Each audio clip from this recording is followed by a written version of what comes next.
Okay, so good day yung topic natin is all about clippers and clampers, no? So mag-start muna ako sa clipper. Okay, ano ba ibig sabihin ng clippers, no? Ibig sabihin, the ability or clipper circuit, it means the ability to clip off, the ability to clip off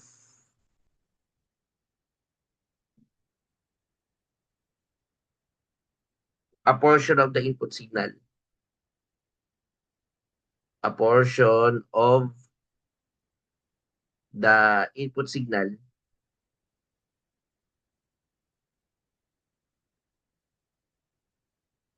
without distorting,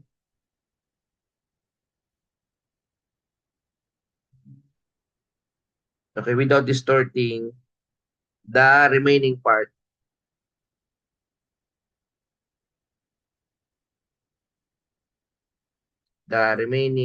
part,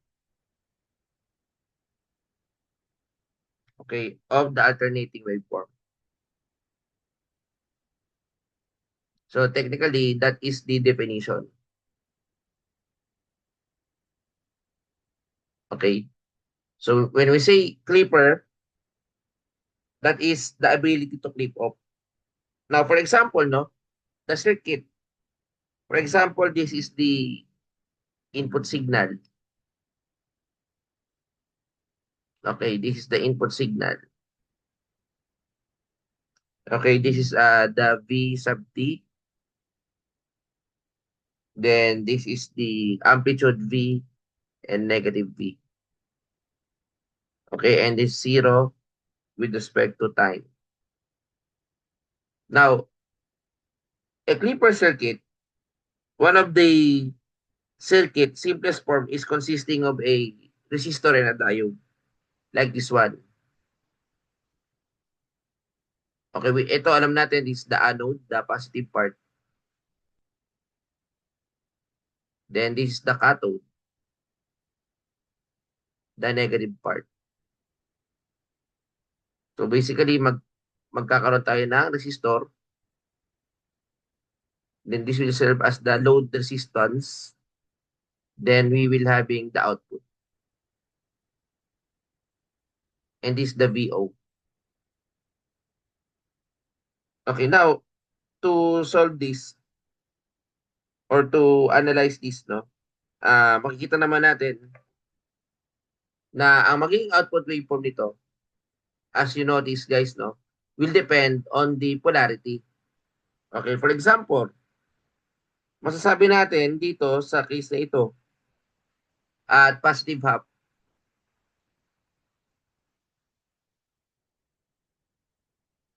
Okay, tingnan natin yung kanyang bias. Dahil ito ay positive negative. So positive positive. That is an equivalent to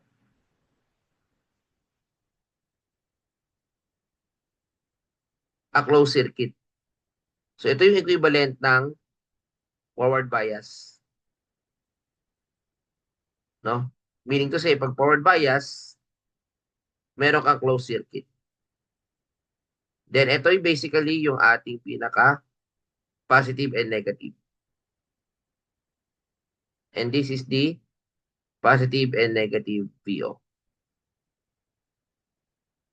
So ngayon, dahil ito ay closed circuit, ito yung ating magiging direction. So kung ito ay V, let's say V sub T or V sub M, automatically kung ano ay yung VO mo, dahil ito ay parallel,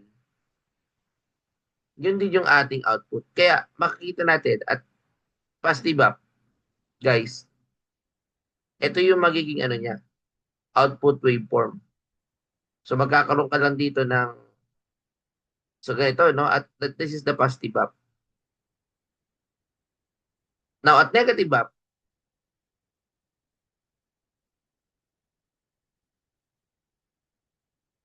mapapansin nyo at negative up, no? Ito mag-open to. Kasi this will become negative.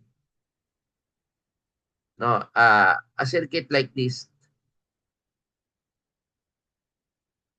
kasi negative, ito ay positive. will act as a,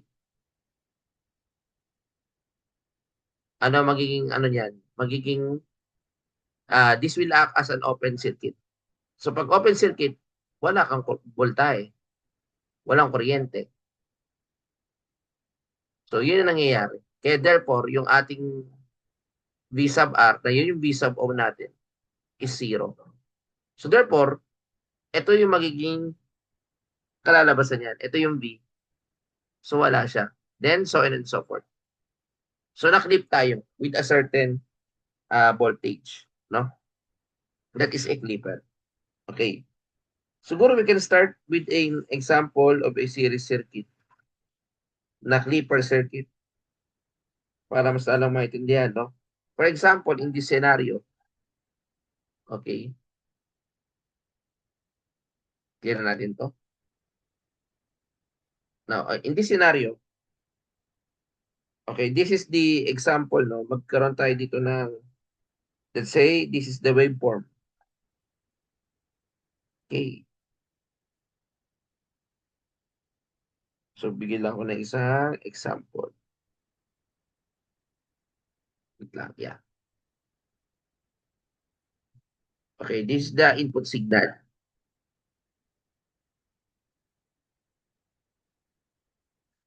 Okay, let's say this is the 20 volts amplitude. Then, nagkaroon tayo dito ng negative 10 DC level. With respect to T, V sub T. Okay, this is 0. So ngayon, at positive up, ito naman yung kanyang circuit. Ito yung, ano ngayon ang tanong, what will be the equivalent output? If this is the circuit, which is equivalent to 20 volts. Then ito yung ating diode.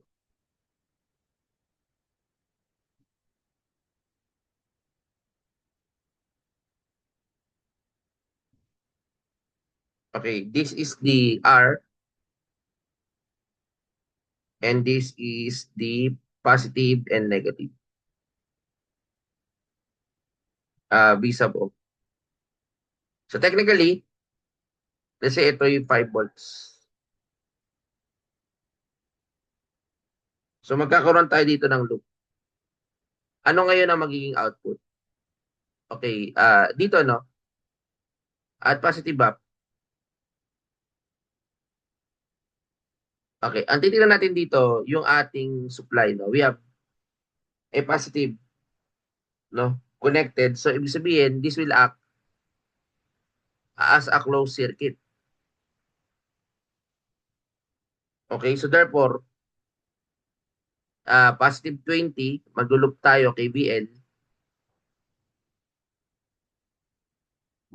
plus 5, kasi lalabas ang plus eh. Then, minus V sub R, equivalent to CO. So, ang V sub R natin, yun din yung V sub O, that is equivalent to 25 volts, no? So, meaning to say, sa output natin ay ito ang lalabas. Okay, ito yung magiging kalalabasan dyan. So, meron ka ditong 25 volts. Now, sa negative up naman,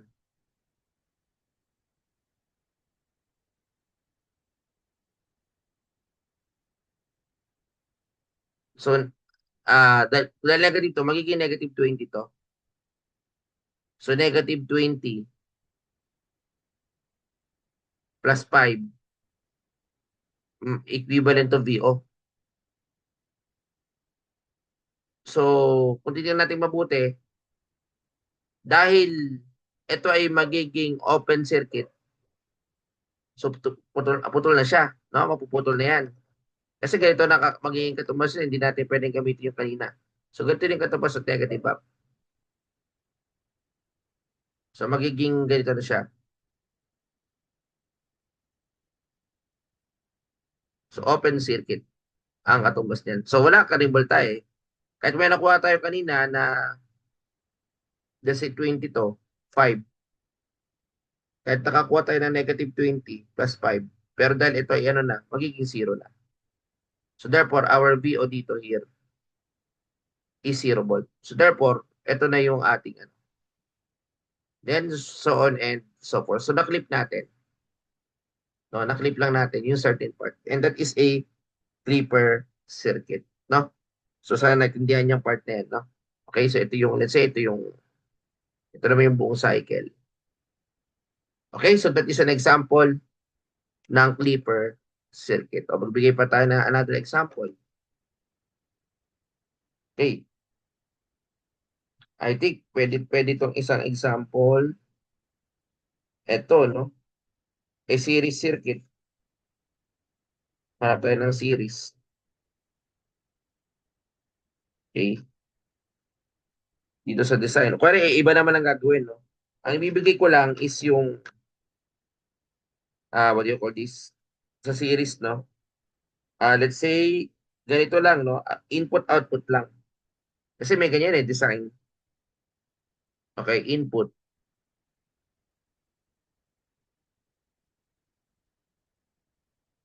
Okay, let's say this is the series circuit.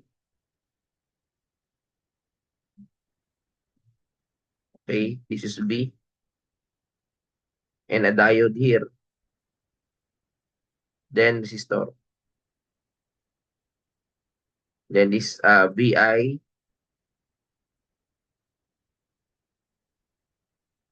This is the R. Okay, ito naman yung ating positive and negative. Okay, so pag ganito guys, no? So tapos ang ano, ang output ay ito ang output. Design the circuit o construct the circuit. Let's say this is the output, no? Okay, ito yung pinaka-output. Then we have a negative V, a DC level. Okay, so this is the DC level. Now, ang sabi dito is the output. Design and construct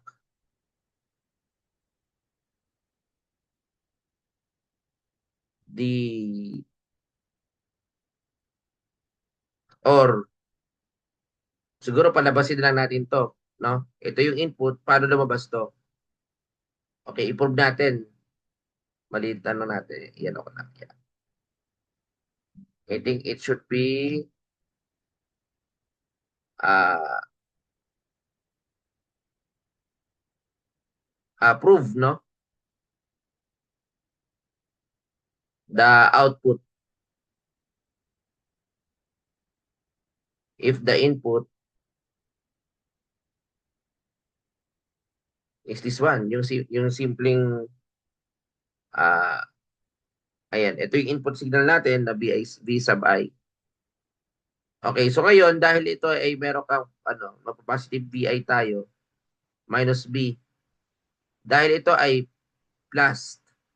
So closed loop,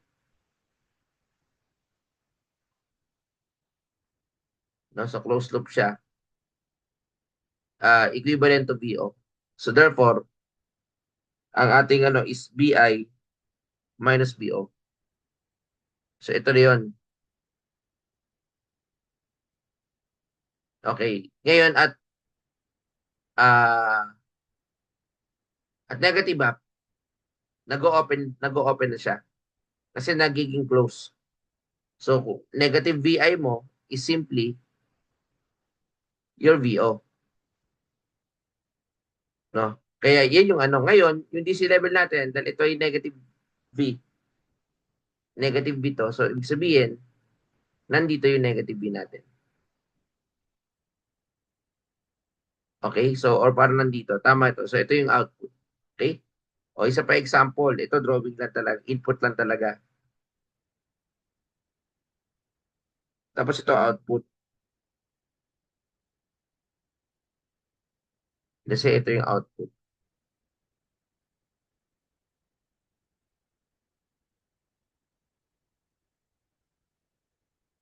Okay, tapos may DC level, no?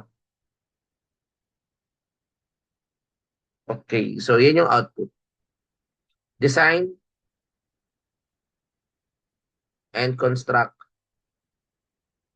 the circuit.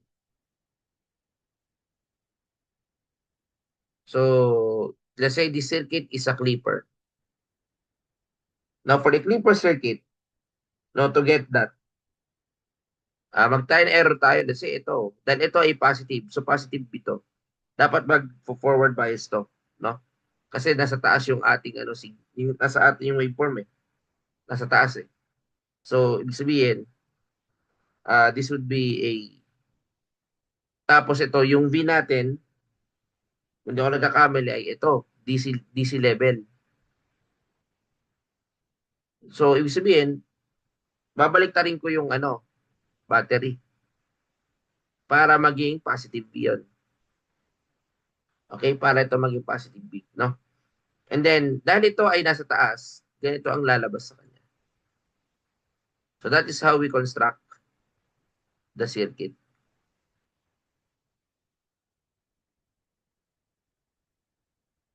Then, R ito, then ito yung tinatawag natin na VO, VI. So, yan yung circuit. Para makapag-generate ka ng ganito, output, no? Kasi, kung titira mo, at positive up, VI plus B.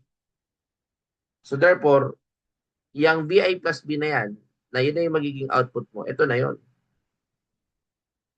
Tandaan nyo, magsisimula ka doon sa B. So meron ka certain level dito na B. No? Tapos kung mapapansin nyo, from that certain level, doon ka pa lang magkakaroon ng sinusoidal. Okay? So ito yung zero. Di ba? So ganito. No? Tapos tutuloy ulit siya. Tapos a certain level ulit. And so and so forth. No? Yun yung ibig sabihin. Okay, isa pa, no? Para maintindihan ito, that is an example of a series clipper, no? Naka-series yung ating, mamaya magbibigyan ako ng parallel. Okay, so halimbawa, ano pa ba yung ibang example? Okay. Okay, halimbawa ito yung input.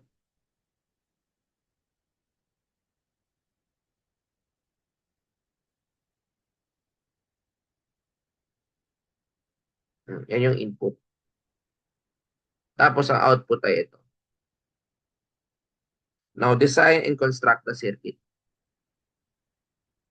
Let's say ganito ang itsura. Or ito yung magiging output.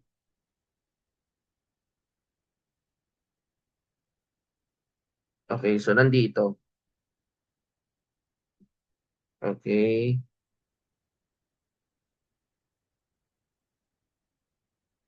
So, mangyayari dito, yan ako lang. I-redraw ko lang yan. So, ito yung V.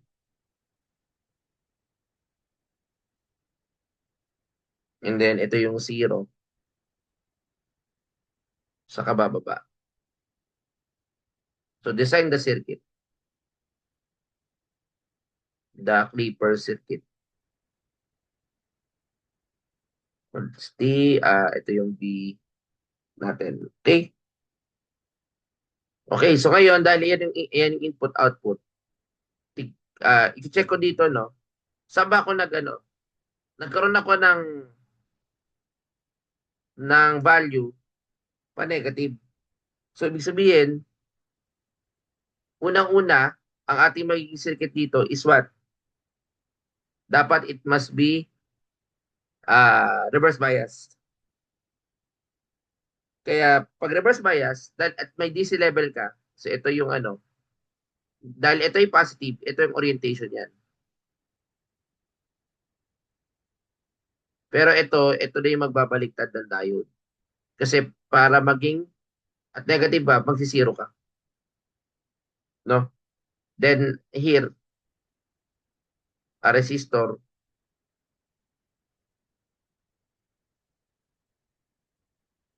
Okay. Then a resistor.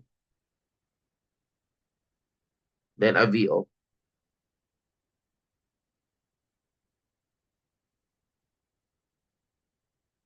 So, yan yung ano. Now, if makikita nyo, yan yung magiging circuit. Kasi, balik tayo, no? Kapag binalik ko to, magiging positive VI plus B.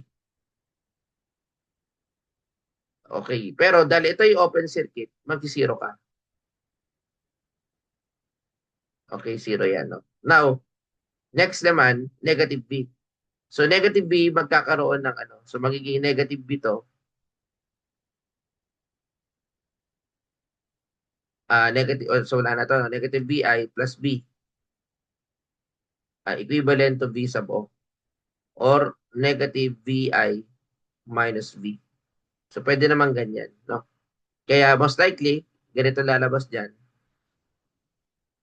Okay, so nakaganyan siya, no? Tapos, let's say ito yung positive B. Yan yung DC level.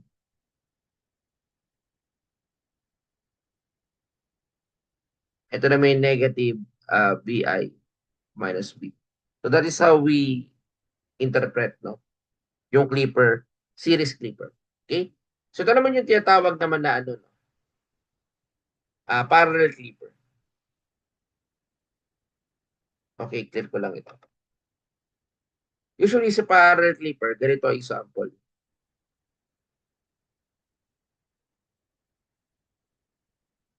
Kasi parallel clipper, ganito example. Yung simple parallel clipper lang muna tayo. Kasi ito yung ating circuit.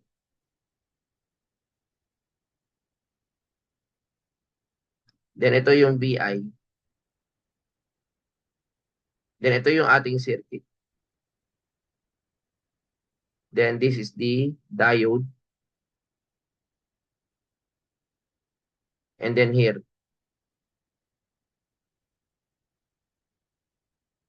this is the R. Then positive and negative VI. Then ito yung ating positive and negative, may ground. Okay, we have BO. Okay. So now, as this moment, ano yung magiging output? So ito yung ating ano. Kasi ito yung ating ano. Okay, ito yung magiging circuit natin dyan. Ngayon, paano yung magiging circuit? Let's say yan yung ano. Okay. So, check muna natin yung biasing. Okay. So dito, as you noticed, parallel to, forward. So yung dahil ito ay parang ang katumbas kasi nito, ganito maging katumbas circuit yan. Meron ka ditong positive. Parang ano, closed circuit. No? Tapos ito naman yung positive and negative VO.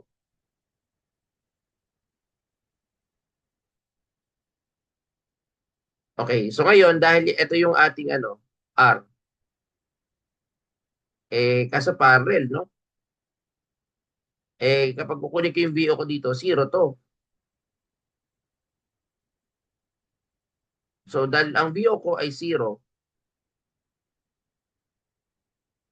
kapag gumawa tayo ng pinaka-graph, so parang ganito siya. Okay, naka-zero. Ngayon, kailan lang siya magkakaano? Kapag negative, ito kasi positive up. Unless, nag-negative up ako. Pag negative up, pagpapalitin ko yung polarity. So, kung ito yung negative, magiging positive. Now, ito pag ganito na kasi yung circuit, pag ganito na yung circuit, so negative V, tapos ito ay R. Most likely, kapag ganyan kasi, ang katumbas ito is ganito. Tapos may resistor ka dyan, open. Na kapag open to, ibig sabihin, doon ka pa magkakaroon ng BO kung ano yung VI mo. So therefore, dito sa case na ito, kung ano yung VO mo, yun yung negative VI. Kaya pababa ang magiging opening nito. Then so on and so forth. And this is how we analyze the parallel flipper. Okay? So magbigay lang ako ng isa pang example ng parallel flipper na kung saan makikita natin, no? Ito yung may value, saka may ano talaga. Okay, so isa pa. Let's say this is the input. Okay, ito yung 16 volts. Then negative 16. Then ito yung circuit. So I will be using the ayan, circuit.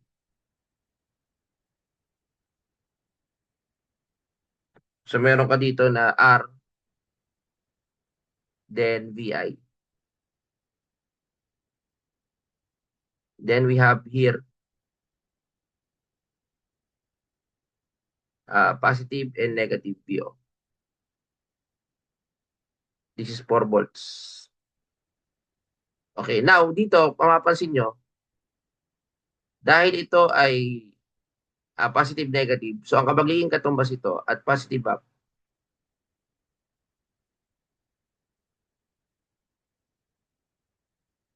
so ganito yung lalabas dyan. Open circuit. No, kapag open circuit, ibig sabihin ng open circuit, kung ano yung VI mo, yun yung VO mo. So therefore, dito sa output natin, automatically, if the VI is 16 volt, okay, what does it mean? Meron ka dito na 16 volt. So your VO, okay, but take note, our DC level dito is 4 volts. But the question is, anong ibig sabihin? Kapag ganyan ang orientation, ganito yung tsura, ibig sabihin nasa taas yung D. So magkakaroon ka ng DC level na 4 volts. Okay, so yan yung, ngayon, if this is the 0, and kung 16 yan, so from here, okay, ito na yung pinaka ano, okay, ito yung 16. Okay, so yan yung 16, no? Okay, now, sa negative up, dahil ito ay magiging negative VI, ngayon kapag ito ay naging ano, naging negative, pag negative up, okay, so magiging ano yan magiging negative VI minus V na yun din yung VO. Pero kasi yung VO nandito, 0. Kasi iba naman to. So, ang ginagamit natin is yung kabila. So, dito tayo magluloop. So, dahil negative siya, walang kuryente, ang VO mo ay 0 volt. Okay, so therefore, ito yung magiging transition natin. Okay, so ganito siya. Ito yung kalahati. No, ito naman yung buong T. Then aakit na siya. Panibagong ano na ulit yun. Tandaan nyo, ito lang yung ano, DC level. Okay, so and so forth. So ito din pinakasagot. Based on a parallel flipper. Okay. So that is an example. Now let's find out, no, isa pa example ng design to, no, series parallel. A series or something like a what do you call this? Another combination. Subukan natin dalawa. Kasi may mga pagkakataon na ganito eh. Ito yung input.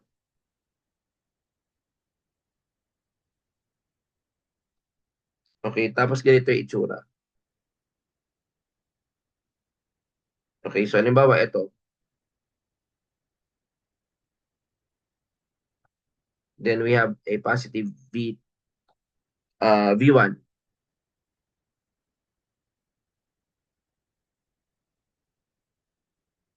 Okay, then another diode.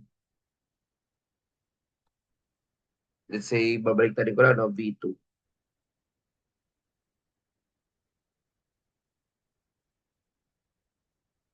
Then we have the positive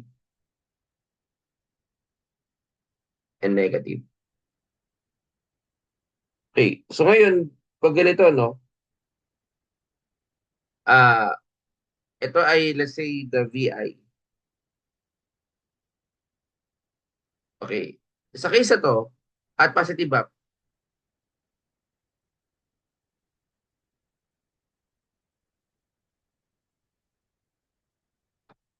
at positive up, no? Dito,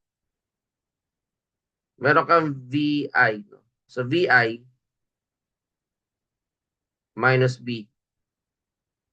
So, nagkakaroon ka ng ano, closed loop, no? Okay. Tapos, yun, kung ano yung ano ko dito, kumbaga sa ano, parallel kasi ito eh, no? So, therefore, dito para sa output, okay, ito positive V, ito yung V1.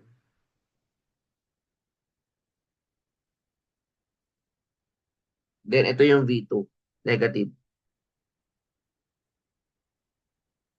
Okay, what is the first, no? Okay, so ngayon, dahil ito ay magiging closed circuit, so automatically, sa VO mo, meron kang VO, okay, magiging closed circuit kasi ito eh. So, magiging closed circuit to. So, dito ka na lang magkakaloop. So, VO plus V2, no?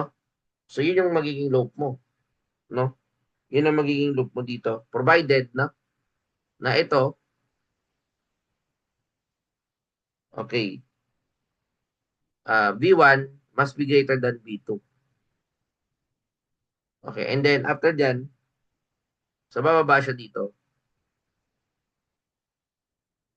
Okay, so dito na magkakaano, no? Maka-cut off. Kasi at positive BI, doon ka lang magkaka-level ng voltage. Then, babalik ulit sa dati, and so on and so forth. So, ito yung BI and BO. Provided na mas mataas dapat si B1 kay B2, no? So, anyway, that is the solution for the Clipper circuit.